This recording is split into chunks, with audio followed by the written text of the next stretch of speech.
না শুভ কাজে যেতে হলে পিছু থেকে ডাকতে নেই। পিছু থেকে ডাকলে কি হয় গো দিদি ভাইরা? মঙ্গল হয়, অমঙ্গল হয়।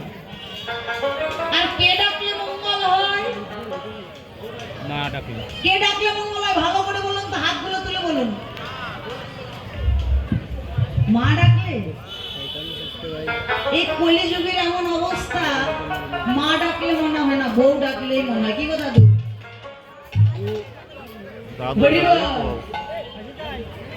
জয় রাধে।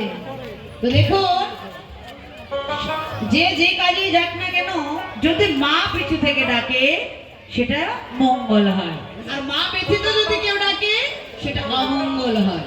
তো তুলসী যাচ্ছে গোবিন্দ দর্শনে, তো রাধারানী ডাক দিয়ে বললেন, তুলসী যাচ্ছিস তো গোবিন্দ সেবার কিছু নিয়ে যাচ্ছিস? বললেন, আমার তো গোবিন্দ সেবা দেবার মতো কিছু নেই, কি আছে আর কি দেবো বল?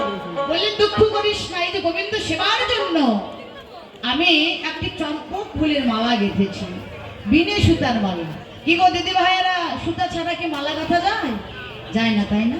কিন্তু রাধারানী গেঁথেছি কোন মালা বলুন তো? কোন সুতা দিয়ে গেঁথেছেন? অনুরাগের সুতা দিয়ে। অনুরাগের সুতা দিয়ে মালা গেঁথেছেন। বললেন, এই মালাটা গোবিন্দের গলায় পরাইয়ে দিবি, আর এই যে বাঁশিটা এটা হাতে দিবি, আর এই কর্পূর মিশ্রিত তাম্বলটা গোবিন্দের বদনে সেবা দিবি, দিয়ে প্রসাদের মালা নিয়ে আমার কাছে আসবি। এবার কি করলেন তুলসী সেই রাধারানী সব নিয়ে এবার তুলসী চলছে কোথায়? ওরে ঠমকি ঠমকি চলে যায়, ঠমকি ঠমকি চলে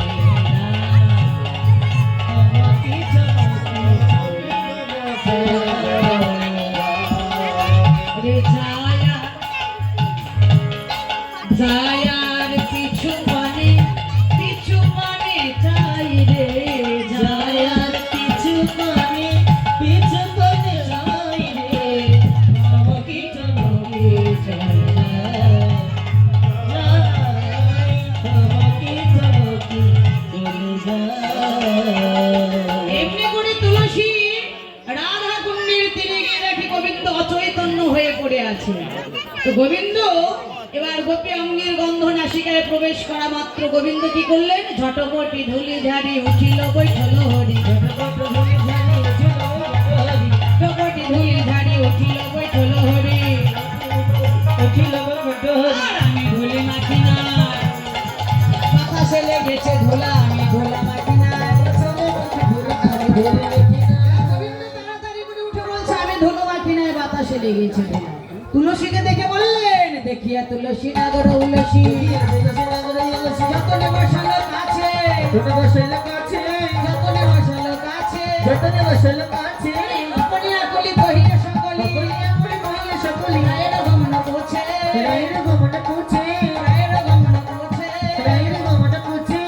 এবার গোবিন্দ বললেন, তুলসী তুমি এলে, আমার রাধারানী আরো কত দূরে? রাধারানী আরো কত দূরে বলো না? বললেন, গোবিন্দ তুমি রাধারানীর আশা ভুলে যাও, সে তাকে জটিলার পুরীতে কি করে দর্শন করবে? বললেন, দেখো তাকে আমাকে দর্শন করাতেই হবে, সে যে বিনোদিনী দিবস রদনী, অন্তরে খেলোয়ে মোর, সুতিলে স্বপনে দেখি সেই জনে, শপথি করিয়ে তো। তুলসী বললেন, গোবিন্দ দেখাতে পারি, তুই তীরে বসে বসে থাকলে হবে না, এই তীরে বসে তুমি নীরে ভাসতে থাকো যদি রাধা বদন দর্শন করতে চাও। তো গোবিন্দের প্রসাদে মালা নিয়ে এবার তুলসী চলে গেলেন। তুলসী গিয়ে মালাটি দিলেন কাকে? ললিতা সখীকে, দিয়ে বললেন, রাধারানীর কাছে গিয়ে তুই বলবি গোবিন্দ দর্শন করতে যেতে হবে। এবার ললিতা সখী সেই মালাটা দিয়ে বললেন, রাধে তোর মালা তুই গলায় পর। তো মালাটা দেখে বললেন, ললিতা এটা তো আমার হাতের মালা নয়, তো বুঝতে যখন পেরেছিস তোকে তাড়াতাড়ি করে গোবিন্দ দর্শনে যেতে হবে, একটু ছলনার আশ্রয় করতে হবে। এবার রাধারানী কি করলেন? কাঁধে কাঁধে রাই নিজ ঘরে যায়, কাঁধে কাঁধে রাই নিজ ঘরে যায়, জটিলা দেখো এটা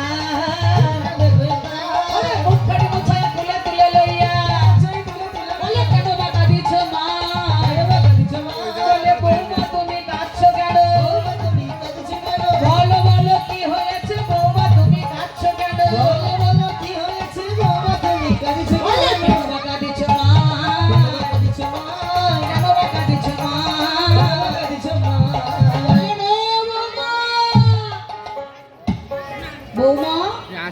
কি হয়েছে অমন করে কাঁদছো কেন গো? বলো না।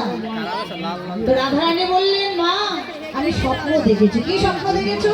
নিশীথে দেখিলো স্বপ্ন, নিশীথে দেখিলো স্বপ্ন দেখিয়া মঙ্গল, নিশীথে দেখিলো স্বপ্ন দেখিয়া মঙ্গল, আর পতিত পতি কালে রঘুবর, দেখলাম পতি আমার মারা গেছে, নিশীর শেষে দেখলাম স্বপন পতি আমার মারা গেছে, পতিত পতি কালে রঘুবর। বললেন, মা স্বপ্ন দেখেছি কি জানো? আমার হাতের শাখা ভেঙে গেছে, শীতির সিঁদুর মুছে গেছে, তোমার পুত্র দেখো মৃত্যুর মুখে। কি গো মা, যে মায়ের একটি সন্তান আর সে পুত্রবধূ যদি এমন স্বপ্ন দেখে, মায়ের কি আর ধৈর্য মানে?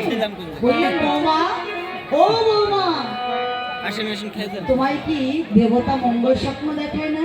বললেন, হ্যাঁ আমার দেখিয়েছে। সেই মঙ্গল স্বপ্নটা কি বলো? ওরে সূর্য দেবের করলে পূজা সকল বিপদ যাবে। হরি বল। সূর্য দেবের করলে পূজা সকল বিপদ যাবে।